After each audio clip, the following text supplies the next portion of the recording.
know, and I thank all those who've been following me on Facebook for the last year. As you know, I've lost 190 pounds. I was over 400 pounds, and I continue to lose. And I like to talk to people about my success and let you know that you too can lose this weight just naturally, just by eating less and walking, doing exercise. But that's not what I want to talk about today. In this video, I really would appreciate if you would forward this and tag it to other people, your friends, family, who need to hear this. I want to start out by telling you a story. Our 17th Surgeon General, Dr. Cardona, who made a statement one day. He was saying that many times as he traveled around the United States, a lot of people were asking, they see him in his full uniform, he's the General Surgeon for the United States. And every time he asked for questions, they wanted to know about ISIS. They wanted to know about the terrorism that was attacking the United States. If these people from Europe and Africa and all these terrorist countries, would they be coming here and attacking here? And he said, you know, I'm the Surgeon General, and they're asking me, I know I'm wearing a general's uniform, but that's not what I wanted to hear. But one day at a press conference, one reporter made the mistake of asking him what he thought was the most serious thing that the United States should be concerned about in the future. And he said this. He said, the enemy is within our borders, and it's here right now, and it's something we should be concerned, and it's called obesity. And I want to talk a little bit about that. There is a crisis in America, and we don't even know what it is. We think it might be the shortage of oil, and it's not. I can tell you right now. It's not global warming, okay? Even though it's something we should be concerned about. It's not ISIS, it's not the terrorists, which again, we should not ignore it. But it's not the enemy that's here already. And it's definitely not Ebola, even though it's something we should be concerned about. This enemy within is called obesity, and it's been here for quite a while, and it continues to grow in this United States, and we're not doing anything about it. 60% of the U.S. right now is either overweight or obese.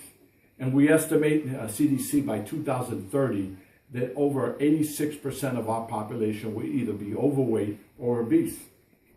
You have to understand that we have one of the world's highest incidence of hypertension, heart disease, blood and vessel disease, diabetes, Alzheimer's disease, and 17 kinds of cancer, all in this country. The top 6 causes of death among Americans is heart disease, cancer, stroke, chronic respiratory disease, accidents, unintentional, and diabetes. And diabetes can definitely be attributed to obesity. Type 2 diabetes is growing in such an alarming rate. It used to be called an adult disease, but now any longer. We have 9, 10, 11-year-old children who have diabetes. Complications that come from diabetes: heart disease, diabetes-related blindness, lower leg amputations, and kidney disease. All those come from diabetes, again, directly attributed to obesity. The underlying causes of cancer, there are many, but the top 2 are going to tell you today. The first, most of you know, is smoking. And you know that by the pack of cigarettes because the Surgeon General warns you. But the second one, which we don't get warned enough, is obesity, is the underlying causes of cancer. The top 2 of the many there are. Obesity is a major player of many diseases. Diabetes, as we are, hypertension, hyperthermia, skin disease. There are so many things that are attributed to diabetes, many diseases that are attributed to that, and yet we're concerned about 2 or 3 cases of Ebola, which we should be, but there is so much more attributed to diabetes. And not only should we be concerned about the death and the disease that's attributed to obesity, but the cost. We're estimated by 2030 that there will be an increase of 48 billion to 66 billion a year just for obesity care alone. And that's just an estimation if it should stay as low as it is right now. We can't sustain that kind of growth in medical costs with obesity. 1 in 3 deaths in this year is due to overweight or lack of physical activity. Obesity could contribute to more than 6 million new cases of type 2 diabetes, 5 million cases of coronary heart disease by the year 2000, and 400,000 cases of cancer in the next 2 decades.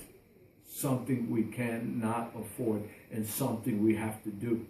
We have to learn how to eat correctly. we have to learn to exercise. And this country has to face the fact that obesity is the enemy within this country and something we should be concerned. And I definitely will continue this conversation. I want to thank you for joining me today.